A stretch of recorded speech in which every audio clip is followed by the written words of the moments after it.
សូមជម្រាបសួរបងប្អូនទាំងគ្នានៅក្នុងវីដេអូនេះពួកយើងសូមបង្ហាញបងប្អូនពីរបៀបដំឡើងកម្មវិធី Microsoft Office Word Excel PowerPoint ឆ្នាំ2021អញ្ចឹងសម្រាប់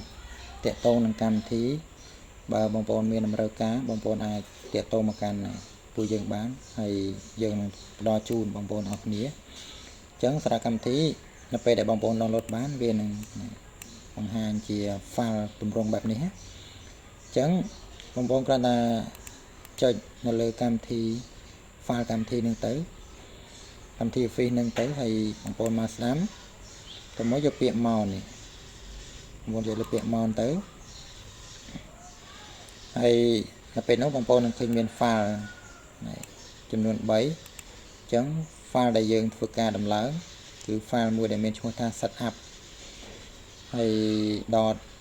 .exe ហ្នឹងអញ្ចឹងបងប្អូនមកស្ដាំទៅមកយកពាក្យ open មកហើយបន្ទាប់មកបងប្អូនអាច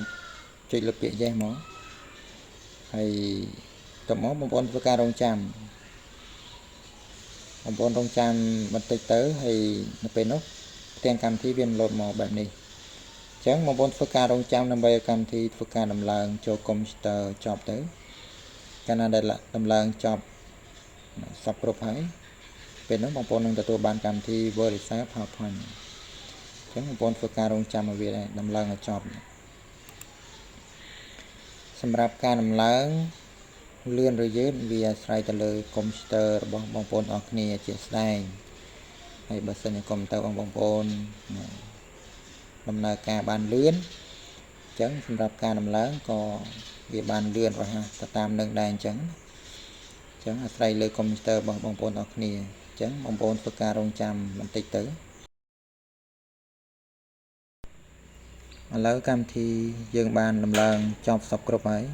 អញ្ចឹងនៅពេលដែលកម្មវិធីដំឡើងបានចប់សពគ្រប់ហើយវានឹងបង្ហាញទម្រង់ផ្ទាំងកម្មវិធីមកបែបនេះអញ្ចឹងបងប្អូនគ្រាន់តែចុចពាក្យ close ក្រោមនេះទៅហើយជំហានបន្ទាប់មកទៀតបើសិនជាបងប្អូនចង់ទាញកម្មវិធី Word ឬក៏ Excel PowerPoint ហ្នឹងយកមកដាក់នៅលើ desktop ហ្នឹងបងប្អូនអាចមើលមកក្រោមនេះកន្លែងប្រអប់ search នេះអញ្ចឹងបងប្អូនវាយពាក្យ Word មកវាពាក្យ Word មកនៅពេលហ្នឹងវានឹងបង្ហាញអញ្ចឹងបងប្អូនយកពាក្យ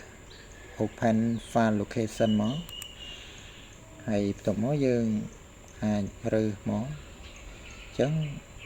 យើង select នៅលើកម្មវិធី Word ហើយ Publisher PowerPoint ហើយ Excel Access OneNote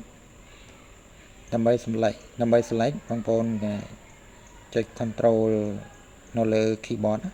ចុច Control ជាប់ទៅបងប្អូនយកមកចុចលើកម្មវិធីមួយមកដែលបងប្អូនចង់ទាញមកដាក់លើ desktop អញ្ចឹង select អស់ហើយបងប្អូនអាចមកស្ដាំមកតមកយើងយកពាក្យ Send to Desktop មកហើយតមកយើងបិទហើយនេះជាកម្មវិធីដែលយើងបានដំឡើងមុនហ្នឹងអញ្ចឹងបងប្អូនអាចបើកដំណើរការកម្មវិធីមកហើយនៅពេលដែលបើកដំណើរការកម្មវិធីនៅពេលនោះកម្មវិធីទាមទារ arrow product key ហ្នឹងគឺមានន័យថា license key